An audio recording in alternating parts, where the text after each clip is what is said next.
Hey, what's going on, everyone? You are now listening to Resilience in Action with Erin Brown.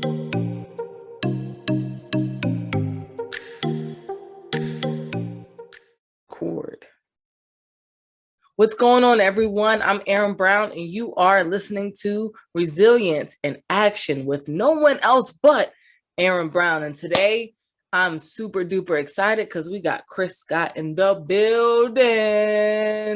Okay, Chris is a national multi-award winning senior electrical and automotive engineer.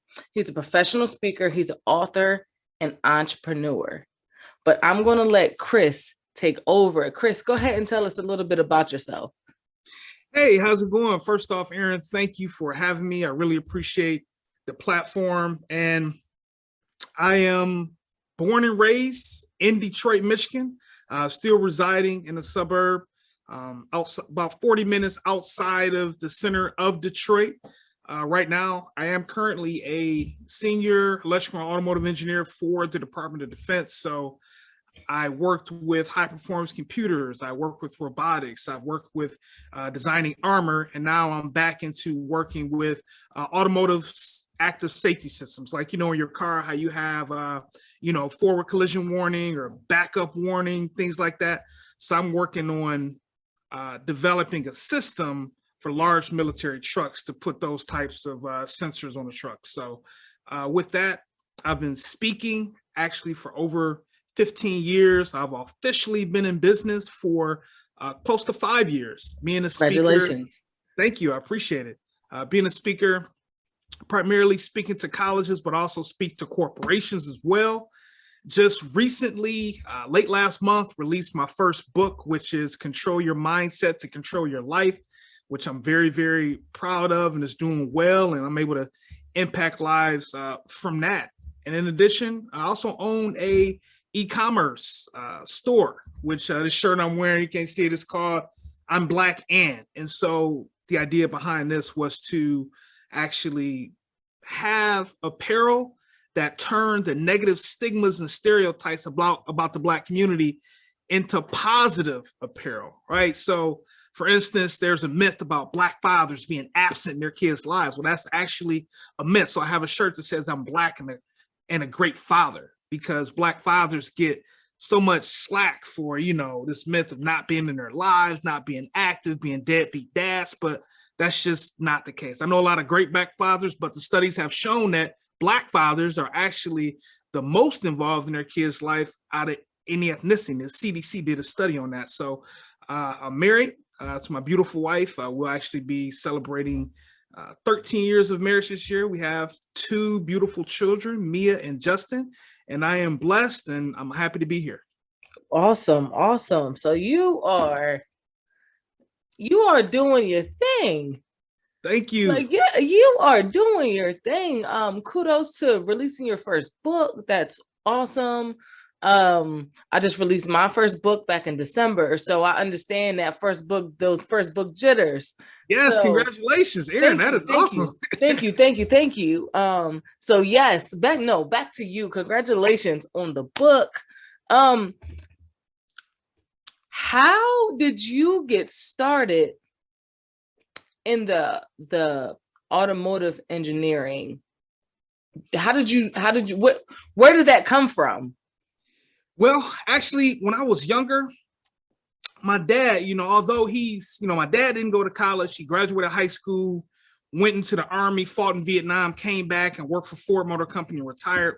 But my father read a lot. Okay. He's very intelligent because he read a lot, right? So he would read the paper and different magazines like Time magazine, and he would always see that in the future, engineering was going to be a huge part of the future. And so my mom and dad, they decided to put me into these different extracurricular activities that allowed me to explore engineering as a child. And I like technical stuff. I like breaking stuff and putting stuff back together, repairing things. But as a result of going to these extracurricular activities, I had a hands-on experience to actually build things, work with other engineers. And from that, I said, you know what? I want to go and I want to do this because I want to learn how computers work on the inside. I want to learn how TVs work, how cell phones work. And so that led me to going into electrical engineering. And then once I graduated from electrical engineering, I got my master's in business. And then from there, I went into automotive engineering. And one of the reasons I went into automotive engineering is because I wanted to go into engineering and realize that I could do it. I know we'll get into this, but undergrad really kicked my butt early on. And so after I graduated from EE, I said, you know what? I can do this. I can do it. So I'm going to apply for a grad program. And I went into automotive engineering because in the military, a lot of the different technology is vehicle based, right? We have tanks, we have other vehicles that are armored and unarmored. And I wanted to actually learn about designing vehicles, right? So I could have more knowledge about how the actual military vehicles work, which would then give me the experience of trying to develop and help them to become better. So as a part of my job, I said, you know what? I'm working with a lot of vehicles. I'm helping to design vehicles. I need to, get a little bit better in my knowledge base for this. And that led me to going into automotive engineering. Nice. Automotive engineering. Okay. Do you speak about automotive engineering? Is that something that you're like when you do presentations, do you present to different corporations about that, or do you have another niche that you hone in on? You know what? Actually, speaking about engineering for me started with, as soon as I in college, and also when I got out of college, I started going and speaking to a lot of K-12 students, because with me being a Black engineer and less than 6% of degrees are awarded to Black people on an annual basis. So I said, you know what? I want to go into the school system. I want to talk about what I do. I want to get these kids excited about going into engineering. So that's kind of where it started. But in speaking to colleges and corporations, I actually speak on mindset. I speak on resilience. I speak on leadership and emotional intelligence. To the college students, I speak about college success strategies. But I was doing that early on, even now, but I'm looking to pivot the business and leverage the 20 years of engineering experience that I have in electrical and automotive engineering and do more corporate speaking as well. Okay, awesome. Who's like your target audience when it comes to corporate speaking and talking about your automotive engineering? Well, you know what? My target audience for corporate speaking right now is other engineers. Mm-hmm. And the reason being is because in the engineering industry, we're so technical, we're so analytical, and a lot of us need improvement on those soft skills, right? In terms of how to be a better leader, because it's all about technology. It's all about the analysis. It's all about the data. But in order to have different projects coming to fruition and being able to lead large teams to build this technology, you need to know how to deal with people. And so primarily right now, I'm working with other engineers, talking to them about mindset, talking to them about resilience, because, in engineering, a lot of other fields, when you build stuff, it doesn't work right away. Mm-hmm. It fails. And sometimes you can be overwhelmed with the amount of stress that comes along with working and looking at all of this data all day long. So being able to teach about that, being able to teach about leadership as well, and emotional intelligence. So Gotcha. Okay. So what sets you, Chris, apart from the other engineers who are more data driven and focused on the analytics? What made you be able to say, okay, this is the soft skills that you also need to couple with, knowing how to do the analytics and reading the data? Where did that come from? Talk about that, Chris, for a little bit. Yeah, well, you know what? I mentioned I had a 20-year engineering career. And in that career, I've had both good leaders and I've had bad leaders. And I noticed that the bad leaders that I had, they were focused on, the progress of whatever project I was working on. And they were interested in the output of everything we were doing. But when it came down to talking to people, they didn't know how to talk to people. Mm-hmm. I mean, there was one team leader some years ago, And at a team meeting, he said that this is the way that we're going to do things. And if you don't like this, you can go to hell. And this was a leader in the organization. And I said, you know what? I wanted to find out, okay, being an engineer, I have a very analytical mind, but how can I be technical, but also work well with other people and be a good leader? So then I started to read leadership books. I started to go to leadership trainings and things like that, which allowed me to then lead large teams, right? I've led a team at one point in my career of over 100 people. I've led budgets with teams over $250 million. And that was all a result of having bad leaders, learning about what it took to be a good leader and putting it into practice, and then say, hey, you know what? I talked to a lot of engineers at the job, and they wanted to have better people skills and being able to work well with others. And also they realized that in order to go to the next level, they needed to know how to lead. And they needed to have that good emotional intelligence. And so then I said, well, I think this is something that a lot of other engineers could actually use. Okay. What skills do you think make a great and excellent leader? Well, I think being a good listener. Also, that's number one. I think being a good listener, but also knowing how to communicate with people. Absolutely. Because I see that sometimes people, they might say, hey, I'm just blunt. I say what I say, everything that comes to mind, I just say it. And okay, that's okay. I understand you have a certain opinion and you have a way that you want to say things, but there's a proper way to speak to people. And people want you to speak to them in the right way and approach them with respect. So knowing how to communicate, knowing how to talk to people, in addition to knowing your workforce. I know that sometimes if you lead a large organization, you're not going to be able to know every single person, but I think you need to do your best in order to learn your workforce, because at that point, you can know what makes them tick, right? What things make them excited? What things make them angry or frustrated? And if you can get into the mind of your workforce and be able to cater to what they want, then I think that helps them to do their job better. And it helps them believe that you are a leader that supports them.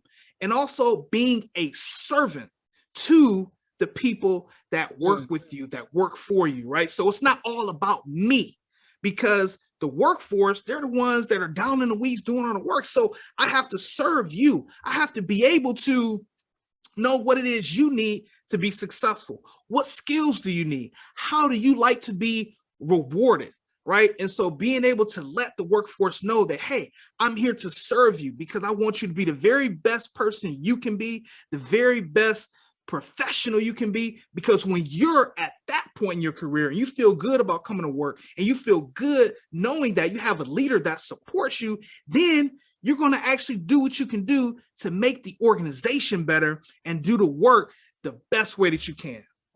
I love it. I love it. So being a good listener, a good communicator, knowing your workforce, knowing your team, right? And being of service and being a servant. Like I love to get with my people and really learn how they learn, because I think that's a big thing too. We don't all learn the same. One person might be visual. One person, they might have to like get in the weeds and do it themselves a few times.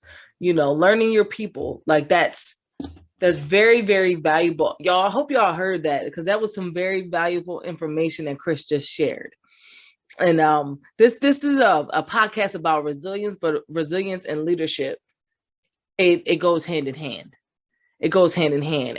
And wanting to learn how to become a better leader, you can start with those 4 things. Chris, say them again. Being a good listener, being a good communicator, knowing your workforce, and being a servant to your workforce. Perfect.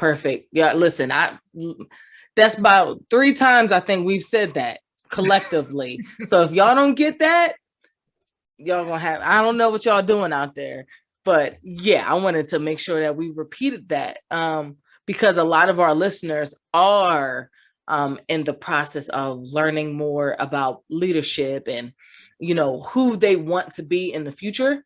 And that's a great place to start right there. Definitely. Okay, so let's dive into those four key skills. Listening. What makes someone a good listener? Well, one of the best things that makes someone a good listener is actually giving the person that's talking a chance to talk without interrupting them. That is key, because a lot of times when you're maybe listening to somebody, they're talking and you're cutting in and you're interrupting what they're saying, right? So just sit back and let them finish their thoughts.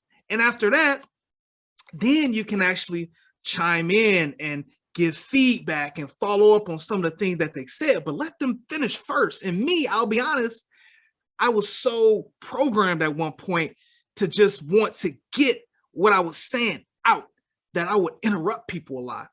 And I actually went to some training. My job provided some training on being a better listener. And that's when I started to realize, like, wow, Chris, you were interrupting people a lot. So you didn't even let them get it out. So now, even with my wife, she would be talking to something, and then automatically for me, I'm a problem solver, I'm analytical. So I would jump in. Oh, babe, yeah, this is what you got to do. You need to do this, you need to do that. But all the time, she wasn't even looking for me to solve it. She wanted me to just listen, just empathize with her, and just let her talk. So let the person talk until they finish what they're saying. And many of the times you'll notice that once they finish, they might ask, so what do you think? Do you understand what I'm saying? Or what do you think about this? Or yeah, they might say, hey, well, thanks a lot for listening, right? They'll give you cues to let you know what you should do next in that conversation. Mm-hmm, mm-hmm. And that's when you take that. That's when you speak up. But absolutely, I have a tendency of cutting people off.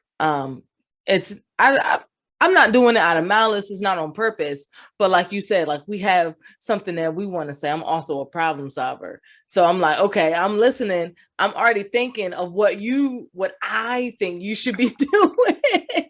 I'm the same way. Yeah. And the whole time, I'm just supposed to be shutting up and listening. So right. I've had to learn that over the years as well. Mm-hmm. And so we have that in common. Yeah. What makes someone a great communicator? Oh, what makes someone a great communicator is first knowing who you're talking to, because you talk to different people in different ways, right? I talk to my wife a different way than I would talk to my homeboy, right? But also being confident in what you're saying.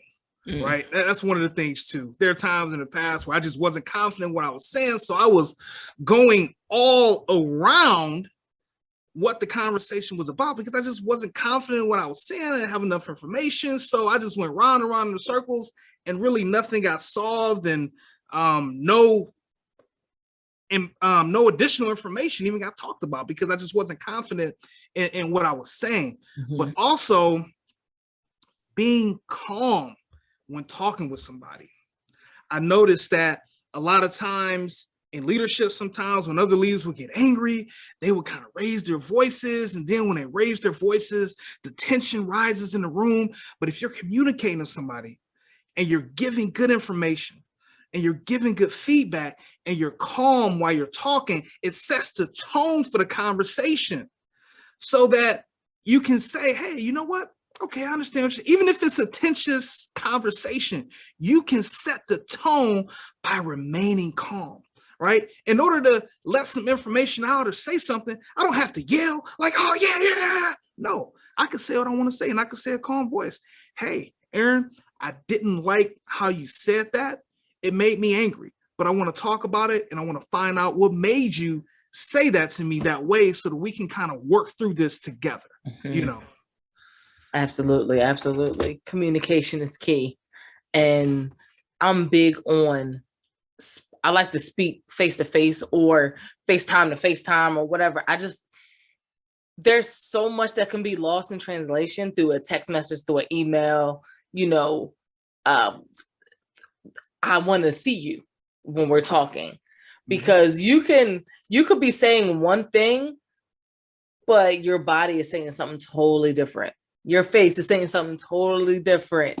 And I think that is also a great skill for leaders to have is, I mean, yes, listen to what your people are saying, but also reading body language. What is their face saying? Like get into that, because if you don't, you could be missing a whole bunch. Hey, y'all. Listen, it is time for some action. If you are enjoying the content that you've been listening to, I need you to rate and review. That's it. That's all. Make sure you go to wherever you're listening to this podcast and rate and review it for us. We appreciate you so much. Let's get back to some resilience. We learned what a good listener is, a good communicator. Learning your workforce. How important is that? Oh, learning your workforce is critical because you want to know the type of people that work for you, because then you know what they're capable of. You know the things that make them angry. You know the things that make them happy. You know, even in some instances, you get to know what their home life is like, right? Which is important. So knowing those key things about your workforce, you will be able to serve them the right way. Mm-hmm. So, for example, one of my coworkers, he has some issues going on at home with his family. He's taking care of his sick parents and things like that. So when it came down to performance time, he didn't want a cash bonus. He wanted the time, right? And so he was happy to get that time, right? You have some people who like to be recognized in a public forum. All right, but you also have some people who don't like the limelight and they like you to just recognize them on the side and say, hey, great job, Chris. So knowing those things can be critical. And also, you know how people work, right? So you have some workers that may stay very late, right? They may stay 2 or 3 hours past the time they're supposed to work, right? You have other ones that might get up and leave at 5 o'clock. They went in at 9, 5 o'clock, they're gone, right? So you can kind of cater to those different workers. So knowing your workforce allows you as a leader to be able to delegate the right way and to be able to set the structure of the organization and how things can go. So for me, I know there's been teams I've worked on where I never saw the leader at all. Wow. They were so busy. They never showed their faces. They never walked around, nothing. Right. And then I had it where the only time I would see them is when something was wrong. Right. And so if that's the case, whenever they turn up, you're like, oh, man, what's wrong now? And that gives you that anxiety. It gives you that, feeling in your stomach like, dang, now something is wrong. But I had good leaders who they would take their time and they would take generally between 30 minutes and an hour. And they would get up, come out of their office, and they would walk around the entire floor. And they would talk to every single person on the team. And it wasn't just about work stuff. It was about, hey, how you doing? How's your family doing? Oh, that's awesome. Hey, when are you planning to take your next vacation? Where are you going? Or if the person was just coming back from being sick, hey, are you healing well and everything like that? If you need to take more time off, just let me know. It's not a problem. And so then you're developing a more personal relationship. And that's not saying that you have to be best friends with your, someone who works with you, works for you, but it is saying that, hey, this person cares about me more than just what I can produce at the job. They care about me as a person. People like to be cared about as a person, not just for their output, but for them being a human being, because we're all human. So when they see that you care about them on a level outside of just what they can do at work, it creates and cultivates a better relationship between the two individuals as well. See, love it. Love it. That was thorough. That was a thorough answer. That was real thorough. Okay. We're just going right to being, and actually, if you want to answer being of service, but literally everything you said from being a good listener, being a good communicator, and learning your workforce, that all leads up to being a servant leader. Like everything you explain. So if there's something extra you want to throw in there, by all means. But everything you said leads us right into being a servant leader and the epitome of what that would look like. That's right. And just tying all that together, right? You're listening to your workforce. You're listening so you know what they want, you know what they need. Then you're able to communicate with them, right? The goals and the objectives of the organization. You're able to take policies and all those things and communicate and even develop policy and things like that around what they already told you. And then from that, you get to know them on a more personal level and how they work. And that all leads to being a servant leader. So you take all of those things and now I can build and I can support and serve a workforce because I have all of this other data, right? Erin, I know that you're having, some challenges in this area. Hey, Erin, I saw this training, it's out of town. You'll be going for a week. Would you like to go? I think it'll help out with the area that you told me you were having some challenges in. What do you think about that? Oh, hey, Erin, you know what? I know that you said that you have something going on tomorrow. So, hey, you know what? You don't need to report the data back to me tomorrow. I know you got something going on. What about early next week? Is that okay? Is that better? So then you can go to then serving the workforce because now you have all of that data and you can now put it into practice. Love it. Love it. Love it. This resilience in action turned to leadership in action real quick. I love it. I love it. All right. Let's switch gears, right?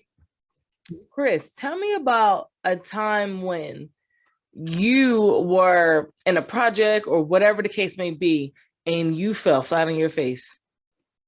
Yeah. Okay. I definitely will. So this is actually a time when I was in college, just before I actually graduated. So I was an intern working for the Department of Defense. And I had a situation where, I was struggling. My time management wasn't good. I was procrastinating a lot. And there was this one class that it was a tough class. And I had failed like the first test. I failed the second test. And the only way I could pass this class is if I passed this third test. And so I felt at the time that I studied more than I did before. I thought that I did better, but I got my test back, failed. I got an F on that test, which meant that I did not pass that class. And at that point, I was like, oh God, now what am I going to do? Because I have to wait another year to take this class, because when you're engineering the specialized classes, they only offer them once a year. Mm-hmm. So I had to wait another year to take that class. This class, by the way, was a prerequisite for other classes that I had to take. So I'm like, man, how am I going to even build my schedule up to be able to continue to move forward academically? But what I didn't know, Erin, is, so I got to the car, looked at the test. Immediately, I just broke down in tears in my car. I'm banging on the steering wheel. I'm beeping the horn. And, at that time, I didn't know that I was going through depression. And I had anxiety disorder, really, really bad. I didn't know the signs because mental health was not discussed in my house. Mm-hmm. And so at that point, I was just going to give up. I actually considered suicide. I was going to go and, drive off of this bridge into the river. I was going to get some alcohol, mix them with some pills and all that type of stuff. And I didn't. Thank God, because, God spoke to me in those moments and told me everything was going to be okay. And they did. But I literally I fell flat on my face and I was about to give up. Thankfully, I didn't. And I was able to improve along the way to actually become better and graduate and things like that. Okay. All right. What systems or what strategies did you use to help pull yourself out of that depression? And how did you manage your anxiety? Right. Well, the first thing I did was come to a realization that I needed some help. Mm-hmm. And I didn't even know at that point, like, what to do, because I'm like, okay, I know I feel bad. I know I feel like there's a dark cloud over my head every single day. I wasn't sleeping maybe an hour and a half, 2 hours a night, because my mind was racing on all of these what if scenarios that were all bad. So at that point, once I considered suicide, I said, I got to get out of this dark place. And so I realized I needed help, and I went and got the help I needed. So my job actually offered mental health therapy that you could sign up for at work on a confidential basis. So I started to go see a therapist twice a week for a year or two, actually. And it was great, because I just never knew that I could talk to somebody and they can give me sound advice and professional advice on how to get better within my mental health. So I believe that was one, right? And one of the reasons I didn't believe that I could find somebody to talk to somebody is because my parents are baby boomers. And so they were born in the 40s. So when you deal with some issues, you suck it up, you keep going, right? Therapy, at that point, there's a stigma. Therapy was primarily for white people. Mm-hmm. And not only that, you don't need to go to this person and tell them all of your business. You keep your business to yourself. Mm-hmm. And so that's the way I had been programmed. So going to a therapist was realizing I needed help was the first step. Then actually going and getting that help was the second step. And then the third step was getting my spiritual foundation together. I grew up in a household, and there are many Black households where you're going to go to church. And your parents are going to force you to go to church. You're young. You really don't have a choice in going to church. And so once I got old enough, I said, forget church. I'm not going. They can't make me go anymore. I'm done. And so I wasn't praying. I wasn't going to church. I wasn't reading the Bible. I wasn't doing those things that I needed to enrich myself spiritually and feel like I was more connected to God. Mm-hmm. And so getting that right, I was able to go and find a great church home, which is actually a church I still go to today, and some really good brothers and sisters that kind of took me in. They were able to talk to me. They were able to speak life into me, and even getting back into praying and reading my Bible more. So I was able to do that. And then when it came to managing my anxiety, I had to stop letting the things that I couldn't control me. Say that again. Because all of the stuff I was stressing over and my mind was racing over, 95% of that stuff I could not control. Mm-hmm. But it was driving me crazy, right? To the point where I could barely think about anything good because I was thinking about all of this bad stuff happening, which, by the way, almost none of it even came to pass. And I was thinking about all this stuff. So realizing that, Chris, there's a small amount of things in your life that you can control. Those other things that you can't control, you have to let those things go and let them be and focus on the things that you can control. And that helped me to get better within my anxiety.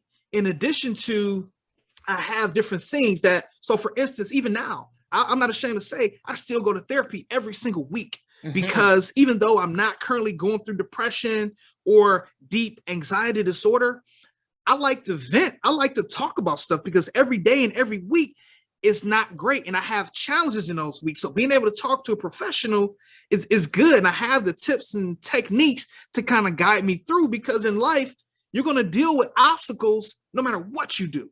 So having those tools in order to deal with those obstacles is very important. So now I have a list of scriptures that I have that I look at when I'm dealing with certain things. So if I'm really anxious about something, like my dad had to get, he fractured his hip in 2020 and 2021. And then, just thinking about the surgery and it's going to go well and all this, I received some anxiety. But then I have scriptures that I can look at in order to allow me to feel better and to know, like, hey, God is with you. The Lord will never forsake you. He will always be with you. Mm-hmm. Leave your burdens to the Lord.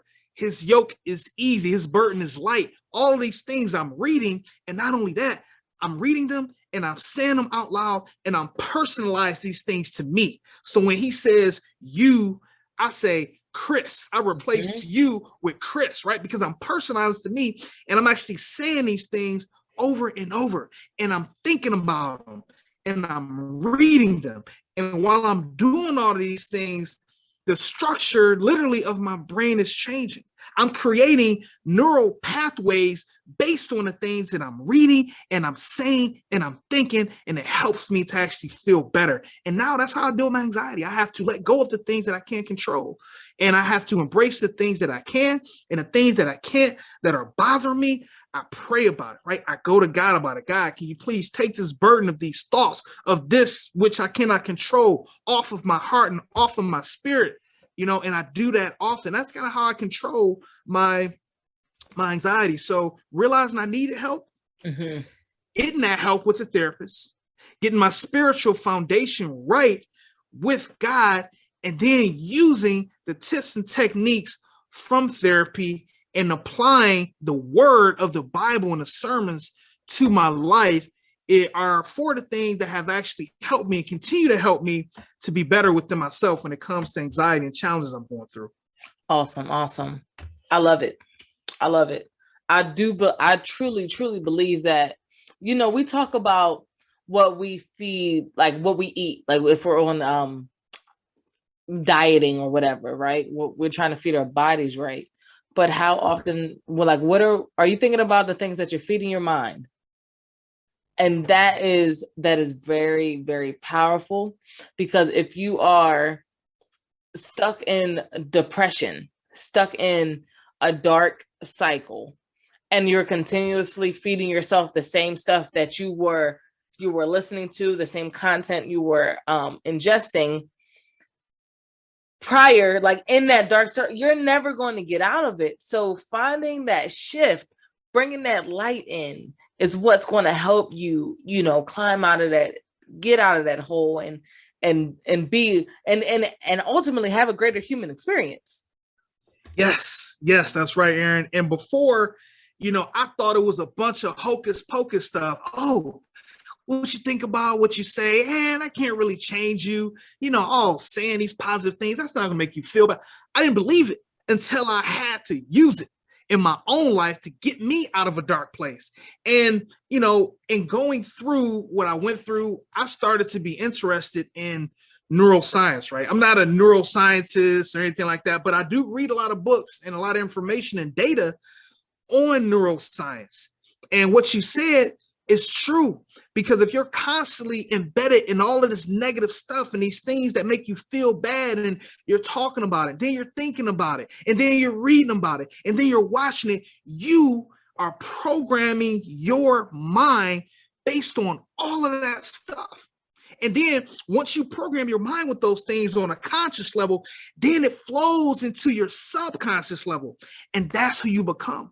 That's the type of information that you gravitate to. And you become programmed in that, because a lot of the things that we do now, it's on the subconscious level. So the subconscious level is where most of the things are actually happening, right? And some people don't realize that, and they're feeding themselves junk all of the time. That's one of the reasons why I don't watch the news a lot. I stay aware and in the know, but there's no reason for me to watch the news at 8 o'clock, at 9 o'clock, 11 o'clock, 12 o'clock, 1 o'clock, 5 o'clock, 6 o'clock, 10 o'clock at night, 11 o'clock at night, and they're talking about the same death and murder and rape and war and deaths from COVID and all that stuff. Because then what am I doing? I'm programming myself based on this information. That's going to increase my anxiety. It's going to increase my fear. And I just don't want to be that way. And so I embed myself with a lot of empowering information. I watch a lot of motivational speakers, Les Brown, Inky Johnson, E.T. the Hip Hop Preacher. I watch a lot of those things, and I take in that information. And even my own mother, I have my mom, she's retired. My mom and dad are retired, and they're at home. They don't drive anymore. So a lot of times, all day long, news. And she's calling me, well, oh, Chris, Mia's going to daycare, and I just saw something in Massachusetts about how this daycare hurt this baby. And I have to tell my mom, you got to stop watching this stuff all the time. Watch something that you enjoy, something that makes you happy, right? Because her fear is getting increased. Her anxiety is getting increased. She's getting, PTSD off of all this stuff, and then she's feeding it to me. So I have to, even with my own mom, say, hey, Mom, I don't want to talk about that stuff right now. What good happened to your day today? Tell me about a good memory that you had about grandma, or about growing up, about with granddad, or something like that. Tell me something good. We talk about those things, and being positive and being optimistic and consuming positive information. That does not mean that you are blocked off to the reality of life. Right? Because you can be positive and optimistic, and you have to still deal with reality of not everything is peachy and not everything is rosy, but having a more optimistic mindset and looking at things from a more positive perspective, it helps you to deal with those moments and those obstacles that may come in a better way, right? If you're constantly thinking about all this negative stuff and nothing good is going to happen, nothing is going to be great. Okay, well, once the obstacle comes down the line, you're going to be in that same mindset. Oh, Mom got to get a surgery. Man, a surgery's not going to be good. Oh, what am I going to do? No, if you're positive about it, you're able to have hope. Mom is going to pull through. She's a strong person. This is a great hospital. She has a great doctor. I believe in him. She's going to be okay, right? It helps you in those times when obstacles do come. So you can be positive, optimistic, and still be realistic and deal with reality. And by the way, it's going to help you deal with reality when things that are unpleasant come along. Yep, 100%. 100%. Learning how to navigate this life, right? Is difficult. Yes. And we can either make it easier for ourselves or harder for ourselves. And a lot of people tend to take the hard road. Yes. And I was one of those people who took the hard road for a while, and coming out on this side, seeing life through a whole different perspective. I'm like, well, dang, why was I doing that for so long? Right. I was that person. I was that Erin, because I am who I am. I'm a human having a human experience, like trying to have a greater human experience. And that's right. And having a realization, being able to look at this side where I was and watch my growth over the past several years to who I've become. And knowing who I am going to become is like, I should have done this a long time ago. Right. I should have turned off the news. Like I stopped watching news a while ago. Because there's out of let's say there's 10 news segments, 9 of them are going to be negative. That's right. 9 of them are going to be negative. That one positive about somebody winning the lottery or someone turning like 110. That's usually like the positives, or they're at a assisted living home and someone's like playing bingo or something like that. Right. That one positive does not outweigh the war that's going on, or the potential war that can go on, COVID and everything that's going on there, the racial duress that we're in. Like, our president Biden is interesting. The president we got rid of, like that is right. Exactly. You're right. It's too much. It's right. too much. And that one positive piece is not enough to outweigh the negative. Like I'm not doing it. And I'm not going to encourage people not to watch the news, but I will encourage people to kind of dial it back a little bit. If you're used to watching the news every single day, multiple times a day, like I encourage you to dial that back. Back a little bit and see how your life changes, because it won't happen immediately. It's definitely not an overnight success story here. This is That's right. a lot of time, a lot of conscious and purposeful, intentional steps and tricks that I've used, and you've probably used as well, to navigate from like listening and being all in the messiness of the world, and because, oh gosh, we're messy. The world's messy. It is. It is a messy place. You're right. The world is messy, and I'm just here to leave it a little better than I found it. That's right. So, awesome. Okay, Chris. Do you have anything that you want to share with our listeners right now? Yes, I do. Actually, I want to let the listeners know that every single one of them that's listening right now, you are valuable. Literally, you are a walking miracle.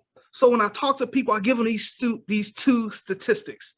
First statistic, 1 in 400 trillion.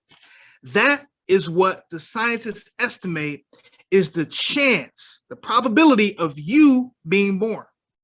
1 in 400 quadrillion.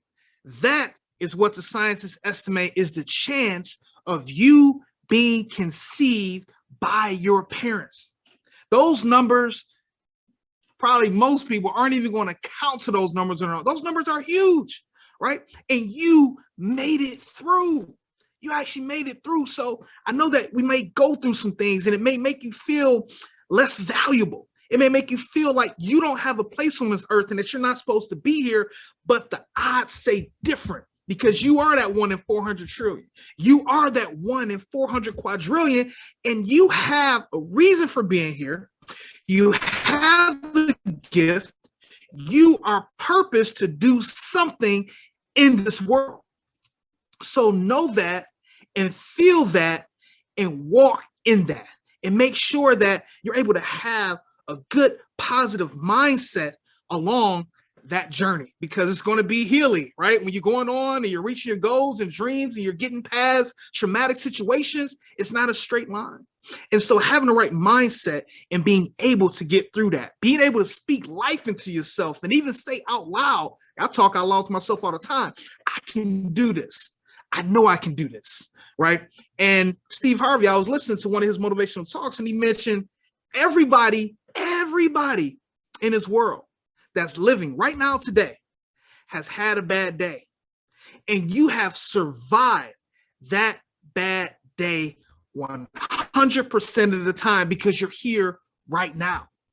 And that's not to say that in the future, you're not going to have other days that are bad or whatnot, but you can survive it because you survived it before. And look at your past, the things that you had that you thought at the time, this is challenging. I can't do this, right? And you were able to push forward and get past that time, and you're currently past it, or you're currently working on healing and getting through it. Look at that and see where you were and look at where you at now.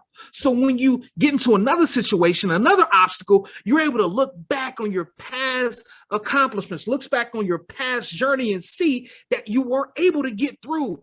And that should give you motivation, inspiration, encouragement to know that you are able and that God is with you. You know, I'm not here to tell you what God to believe in. I believe in a higher power, but whatever you believe in spiritually, higher power, creator, whatever the case may be, is with you right now. Love it. Love it. Thank you. Thank you so much for that. Where can we find you? How can we support you? Where can we find your book? All kinds of stuff like that. Yep. Okay. Actually, you can find my book. You can go to mysuccess.com, MYMINDSUCCESS.com. There you can sign up for the email list, which, you know, we'll have surprises and giveaways and things like that. There's also a buy now button where you can buy the book, which is Control Your Mindset to Control Your Life. It is on Amazon as well. And I'm also on Instagram, Blue Soldier, BLUE SOULDIER. So I put a lot of different motivational clips there, and you kind of see behind the scenes of my life and my family and things like that as well. So those are a couple places you can actually connect with me. You can send me an email, Chris at Positive Thought Solutions as well. And if you got any questions, if you're looking for a speaker for a college or a corporation or an event, just please email me. Let me know. Perfect. Chris, one more final question for you. You ready? Yep. Awesome. What does resilience mean to you? Resilience to me means getting myself set back up from a setback. All right. Because resilience is the ability to get through setbacks. And when you get through setbacks, you're setting yourself back up for success. And so whenever there's a challenge or trial or tribulation in your life, you might get set back, but that resilience kicks in and you're setting yourself up to move forward and being able to get through it. And you can get through it, and you will get through it. Perfect. Chris, thank you so very much for taking out some time. I know you're a busy guy, so taking some time to hang out with us, share your stories, your strategies, and your systems, and how you overcome obstacles, and definitely throwing in that leadership perspective. Loved it. I know our listeners will love it. Thank you so much, Erin. Thank you for having me, and thank you for this platform too. Oh man, everybody needs to have resilience in dealing with and navigating through life. So I appreciate you and having this platform for people to come on and people to be able to listen and get tips and stuff to help make themselves better. I just really appreciate that. So thank you for having me. Of course. Chris, thank you so much. Thank you. Have a good one, Erin. Thank you for listening to this week's episode of Resilience in Action with Erin Brown. If you enjoyed this episode, make sure to rate, review, and subscribe. And I want you to remember one thing: resilience in action will always lead to a greater human experience.